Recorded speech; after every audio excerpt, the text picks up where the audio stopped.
સો ખરેખર આ અમારા શિક્ષકો માટે પણ જોરદાર તાલીઓ, જેના કારણે આ એટલો સરસ રિઝલ્ટ પણ અને એના એટલું સરસ ઘડતર પણ બાળકોને કરવામાં સક્ષમ થયા છે. તો આ પ્રોગ્રામમાં આપ પધાર્યા, આ વિદ્યાલયની અંદર બહુ ટૂંકા નોટિસની અંદર એટલે પુનઃ આ આખા વિદ્યાલય તરફથી, નવોદય વિદ્યાલય સમિતિ તરફથી આપનું ખૂબ ખૂબ સ્વાગત અને આભાર. Thank you.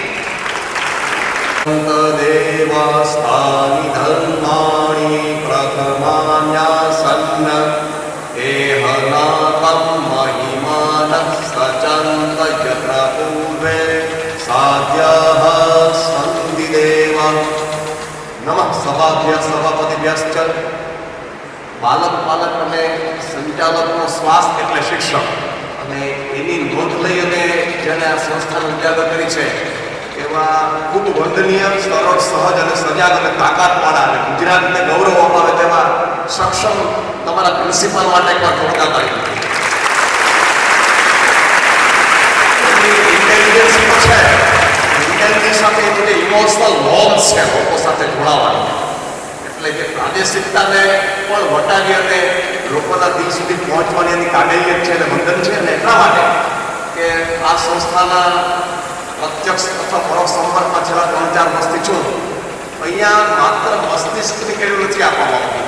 સંસ્થા છે સમગ્ર ભારતમાં ખ્યાતિ પ્રાપ્ત છે એટલું જ નહીં, એ સંસ્થાની અંદર મસ્તિષ્કની કેળવણીની સાથોસાથ વૃત્તિને સન્માર્ગે દોરે છે. બહુ જ મોટું કામ સમગ્ર ભારતમાં આપણે જેને મેડમ મોન્ટેસરી તરીકે ઓળખીએ કે જેણે સ્ટોરી માત્ર એક ભૌતિક સંપદાના સંદર્ભમાં નથી, પણ સમગ્ર ભારતના પાટનગર તરીકે જૂનાગઢને ઓળખવામાં આવે છે. આ સિદ્ધ ભૂમિ છે અને એવા ગિરનારના પ્રાકૃતિક વાતાવરણની વચ્ચે જ્યારે આ સંસ્થા વિકસી રહી છે અને આગામી દિવસોમાં અહીંનું જે સ્ટાફનું કમિટમેન્ટ છે, એટેચમેન્ટ છે, જોડાણ છે બાળકો સાથેનું, એટલે આવનારા દિવસોમાં એજ્યુકેશન ટુ બ્રિંગ આઉટ અંદર રહેલી બાળકોની અંદર રહેલી જે બેસ્ટ વસ્તુઓ છે એ બાળકોની બહાર આવશે અને બાળકને પ્રાણવાન, ઉર્જાવાન, પ્રજ્ઞાવાન બનાવશે, એમાં કોઈ શંકા નથી.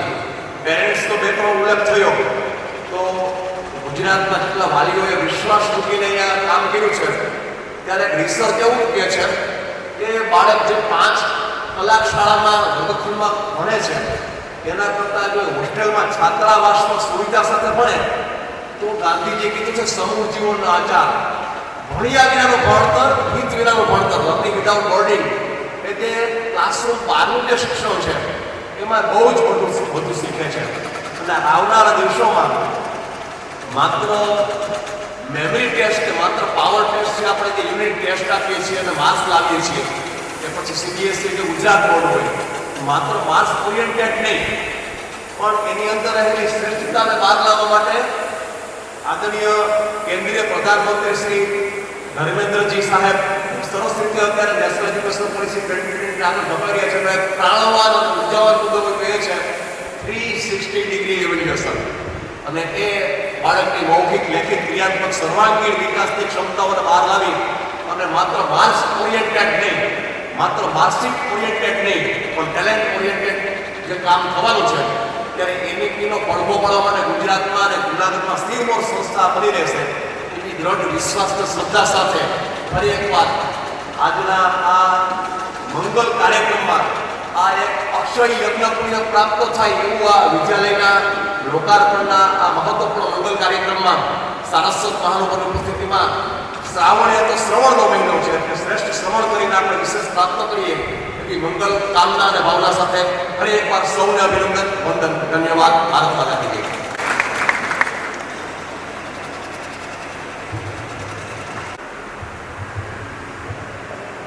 તો આપણી બધા વચ્ચે આપણા માનવંતા એવા છે વિનાયક ડૉક્ટર ધવલ ઉપસ્થિત છે. તેમને મંચ પર વિદ્યાર્થીઓને માર્ગદર્શિત કરવા માટે આમંત્રિત કર્યું. સર. Respected Principal Sir, બધા ટીચર્સ, નાની સાહેબ, જે મારા ગુરુ છે, બધા સન્માનીય વાલીગણ અને નવોદય વિદ્યાલયના બાળકો, એનો જૂનો વિદ્યાર્થી છે. અમુક સફળતા, અમુક નિષ્ફળતા, એનું વિવરણ કે એનો અનુભવ એ જૂનો વિદ્યાર્થી વધુ સારી રીતે કરે. નવોદય વિદ્યાલય મેં 2000 સાલમાં 2000 એડમિશન મળ્યું જેએનવી કોડીના, જે અમુક સમય સુધી જેએનવી અમરેલી હતી, પછી જેએનવી જુનાગઢ થઈ અને પછી અત્યારે ગીર સોમનાથ જ્યારે આપણા ડિસ્ટ્રિક્ટ અલગ બન્યા ત્યારે હું જેએનવી અમરેલીમાં જે સમયે મારું વતન મૂળ કોડીના અને ત્યારે મેં ત્યાં એડમિશન લીધું હતું 2001માં કેટલુંમાં એક સારી જોઈ કર્યું નવોદયમાં. સ્ટોરીઝમાં કોઈ એન્ડ નથી, આટલી બધી કહાની પછી એટલી બધી મેમરીઝ છે નવોદય વિદ્યાલય. પણ નવોદય વિદ્યાલય એક વસ્તુ જે નોટ કરવા જેવું છે કે એ ગુજરાતમાં હોય કે બીજા કોઈ સ્ટેટમાં હોય તો કલ્ચર, જે એક માહોલ છે, એ કલ્ચર છે, એ બધી જગ્યાએ ઓલમોસ્ટ સિમિલર હોય, બી કોડીના કે જુનાગઢ કે અમરેલી. મેં આટલા વર્ષોમાં I passed out in 2007. હું ત્યારે પુનેરી માય વોઝ ફર્સ્ટ ત્યારે અમારી એક બી ગ્રુપ જેવું નહોતું, was combined, so I was first in medical. પછી I was in BJ medical, then I gave entrance for national institute of mental health and neurosciences. ત્યાં હું ઇન્ડિયા ફોર્થ હતો અને ત્યાં મેં 6-7 વર્ષ કાઢ્યા. પછી હું ઝાયડસ હોસ્પિટલમાં Anand department head in neurosurgery. અત્યારે હાલ હું જુનાગઢ ખાતે અગસ્ત હોસ્પિટલમાં ન્યુરોસર્જન છું અને મારી પણ હોસ્પિટલ છે. ઘણી બધી સ્કૂલ્સ જોઈ છે, શેફર્ડ છે, કોન્વેન્ટ. નવોદય વિદ્યાલયનું મેચ છે. We are at top. લાખો રૂપિયા, 15 લાખ 20 લાખ ફીઝ હોય છે. But education is not only about academics. ખાલી ભણવાની વાત નથી, એ સર્વાંગી વિકાસની વાત સાહેબે કરી. એ વિકાસ બીજે ક્યાંય શક્ય નથી. જે હદ સુધી નવોદયમાં બાળકનો વિકાસ થાય. તમે વિચારતા થાકશો, છઠ્ઠામાં આવો ડેફિનેટલી બધાને ઘરે ગુજરાતી અમે બધા પણ રડેલા છે, ઠંડુ પાણીના અત્યારે આપણે અમને તમે રહી છે. પણ જેમ જેમ દિવસો જાય, જેમ જેમ સમય નીકળે એમ નવોદયની મજા ધરાશે. વેકેશનમાંથી ઘરે આવતો એક બે દિવસ ગડબડે, બીજા દિવસથી એટલે કે હવે ઘરે નથી આવતા. નાસ્તા તમે બધા લાવતા છે ક્યારેક, એમાંથી એકબીજાનું ખાવાની આદત, મેચમાં જવાની, મૂડીને ભાગવાની, એનો કોઈ કમ્પેરિઝન નથી. કોઈ બી મજા લાઈફમાં તમે ગમે એટલા મોટા માણસ બની જાઓ, મને લાખો કમાવો, કરોડો કમાવો, એ મજા પાછી આવવાની નથી.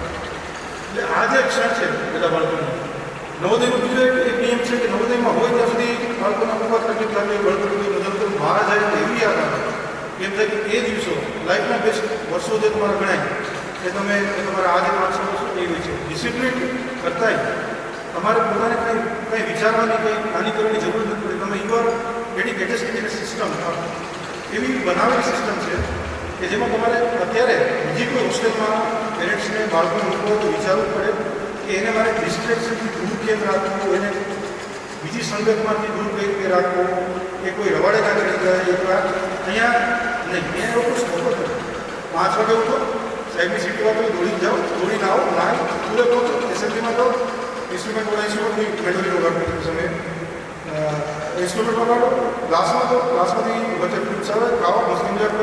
ડાયવર્ટ થવા માટે કે ડિસ્ટ્રેક્ટ થવા માટે કોઈ સ્કોપ નથી. અને ઓનલી પોઝિટિવ થિંગ્સ કે જે એમના વિકાસમાં આગળ જઈને મદદ કરી શકે. માર્ચ સવા નથી એવા મારા ઘણા મિત્રો છે નવોદયના, એટલીસ્ટ મેં મારી પહેલાંની 5 બેચની મને આઈડિયા છે અને મારા પછી ઓલમોસ્ટ 10 બેચને મને આઈડિયા છે. એવા ઘણા વિદ્યાર્થીઓ છે કે જેને માર્ક્સ અલ્ટિમેટલી બહુ સારા નથી આવ્યા, પણ they are boss of there on companies. ઘણા બધા લોકોના સ્ટાર્ટઅપ છે, ઘણા બધા લોકો સીઈઓ છે, નોટ ઓનલી ઇન્ડિયા. યુએસ હમણાં યુએસ જાઉં છું 15 ઓગસ્ટથી ફોર 20 ડેઝ. ત્યાં જે જાઉં છું પ્રતિક કરીને સાયન્સનું સ્ટુડન્ટ છે, ટેબલ ટેનિસ રમતો, તો he is very good employee in Facebook. અત્યારે મતલબ ઝુકરબર્ગના 2-3 સ્ટેપ નીચે જ છે. તો people are doing very well. એવું જરૂરી નથી કે માર્ક્સ સ્પોર્ટ્સમાં there are so many good students. મતલબ બીજા સ્પોર્ટ્સમાં અમે જુડોની નેશનલમાં ફર્સ્ટ 2 or 3 જે નવોદયમાંથી ગયા હતા સાહેબ, ત્યારે અમે અમારા સાહેબના માર્ગદર્શન મેળવ્યા હતા જાની સરના. ઘણા બધા સ્પોર્ટ્સ છે, not only sports, music, art, academics, એમાં આર્ટ્સ હોય, સાયન્સ હોય, તમારામાં કેપેસિટી હોય. અને તો તમે કેલ્ક્યુલેશન કરી શકો, 6થી લઈને 12મા સુધીનો ખર્ચો જે વાલીઓ બહાર આવતા હોય છે અને છતાં પણ જેમાં તમે આગળ વધીને કરી શકો તો એલ્યુમિનિયમ એટલું કહી શકું કે આ જગ્યા ફાયદો ઉઠાવવાની છે જેટલો પણ જે હોસ્ટેલમાં નાની નાની ઘટનાઓ થતી હતી બધું આખું જિંદગી વાગડવા માટે હોય છે એટલે લૂપ છૂટાવો ફાયદો 100% સક્સેસ કે આમાં કોઈ આંગળી ઉઠાવી નહીં કહી શકે કે સાહેબ આ નથી થયું કે આમાં કોઈ રસ્તો બનાવવાનો તો 2 વર્ષમાં ખરાબ આનંદ કરો મહેનત કરો અને આગળ વધો થેન્ક યુ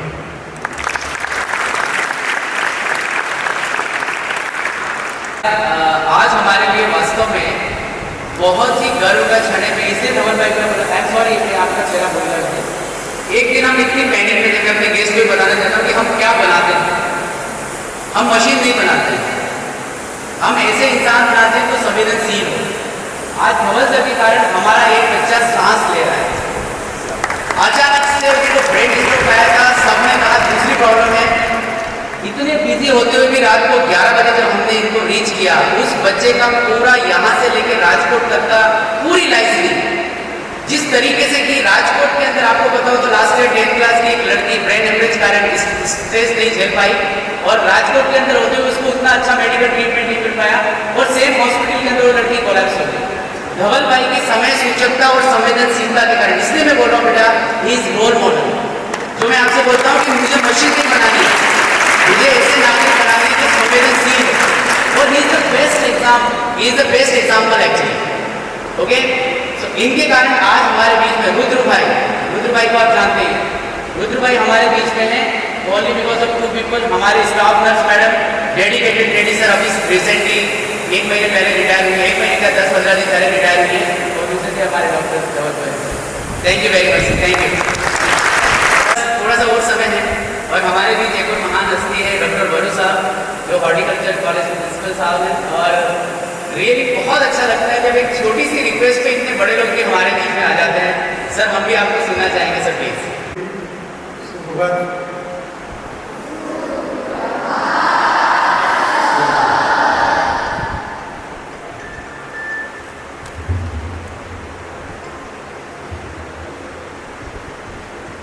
મિત્રો, આજના આ કાર્યક્રમમાં ઉપસ્થિત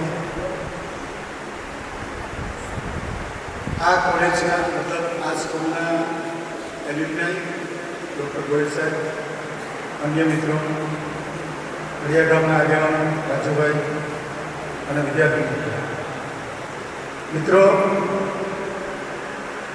એક પ્રશ્ન છે કે શિક્ષણ શા માટે અથવા તો શિક્ષણ કેવું હોવું જોઈએ?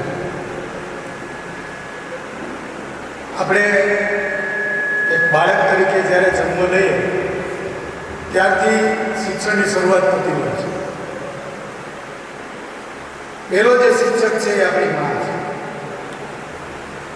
સૌથી મોટો જો ગુરુ હોય તો એ આપણી મા છે. આપણને ઘણું બધું શીખવાડે છે.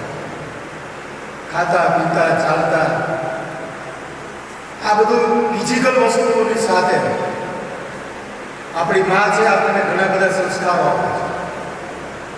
એ મોટા મોટું શિક્ષણ. ત્યાર પછી બીજો જે શિક્ષક છે એ આપણો ગુરુ છે, શિક્ષક છે, કે જે સ્કૂલની અંદર આપણે અભ્યાસ કરવા જાય ત્યાંથી આપણને શિક્ષણ મળતું હોય. એ જે શિક્ષણ છે એ આપણને જીવન જીવવાની ચાવીઓ આપે. જ્યારે આપણો સંસાર ચાલુ થશે ત્યારે આપણે કઈ રીતે જીવશું. અને એની અંદર 2 પ્રકારના આયામ હોય છે શિક્ષણ. એક તો જ્ઞાન, નોલેજ, જેટલું નથી જાણતા એ બધું જ જાણી લેવું. અને એ શિક્ષક છે આપણા મગજની અંદર બધા જ પ્રકારની ડેટા એન્ટ્રી કરે છે. જેટલું શીખાય એટલું બધું એની પાસે જેટલું છે આપણને શીખવાડે છે. અને બીજું સંસ્કાર, એ પણ એક શિક્ષણ છે. માત્ર જ્ઞાન લેવાનું નહીં ચાલે, સંસ્કાર પણ એટલા જરૂરી છે. કારણ કે સંસ્કાર વગર સમાજ જીવી નહીં શકે. અને આજની તારીખે આપણે જોઈએ છીએ કે ઘણી બધી શિક્ષણ સંસ્થાઓ જે છે, એડવાન્સ ટેકનોલોજી છે, નવી શિક્ષણ નીતિઓ છે, સંસ્થાઓનો કોઈ પાર નથી. અગાઉ મને સાંભળે છે ત્યાં સુધી ભણવા જવા માટે 10-10 કિલોમીટર સુધી જવું પડતું. આજે એ પરિસ્થિતિ નથી. ઘણું બધું છે આપણી પાસે, છતાં પ્રશ્ન ક્યાં આવીને ઉભો રહે છે કે આપણે શું મેળવ્યું. મારી દ્રષ્ટિએ જે કાંઈ પ્રશ્ન છે એ સંસ્કારનું શિક્ષણ. પહેલાંનું જે શિક્ષણ હતું એ માત્ર જ્ઞાન માટે નહોતું, પણ સંસ્કાર. જેમ આપણી મા આપણને ચાલતા શીખવાડે, સાથે સાથે કેમ વ્યવહાર કરવો એ પણ શીખવાડે, એવું જે શિક્ષણ હતું એવા શિક્ષણનો અત્યારે અભાવ હોય. તો આવી જે સંસ્થાઓ છે, સાહેબે હમણાં એ વાત કરી, રોહિત સાહેબ કે જે અહીંના એલ્યુમનાઈ છે, કે આ જે વિશાળ છે, આ જે સ્કૂલ છે, એનું જે શિક્ષણ છે એ વાત કરું તો સાંજ પડી જાય. એ જ બતાવે છે કે અહીંયા માત્ર નોલેજ આપવામાં નથી આવતું, સંસ્કાર પણ આપવામાં આવે છે. અને મારી દ્રષ્ટિએ આજની તારીખે સૌથી વધારે જરૂરી હોય ને તો કેમ જીવવું એ જરૂરી છે. નોલેજ તો તમે મળી જશે, અને એમાં અત્યારે આપણી પાસે તો નોલેજ બુદ્ધિમાં છે.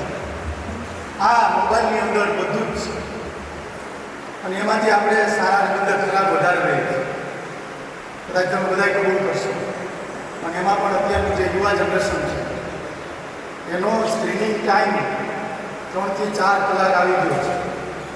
સ્ક્રીનિંગ ટાઈમમાં કદાચ તમને ખ્યાલ આવી હશે કે આ બધી જે વસ્તુઓ છે એમાંથી બહાર નીકળી અને આપણે સારામાં સારા સંસ્કાર સાથે શિક્ષણ મેળવવું છે. અને આવી જે સંસ્થાઓ છે એ જે સંસ્થાઓ છે એમાંથી જ આવા શિક્ષણ છે મળતા હોય છે. મને લાગે છે હવે લગભગ દિલ્હીથી કાર્યક્રમ શરૂ થાય છે, તો આટલું કે વિભૂત ચેન્જ થઈ રહ્યો.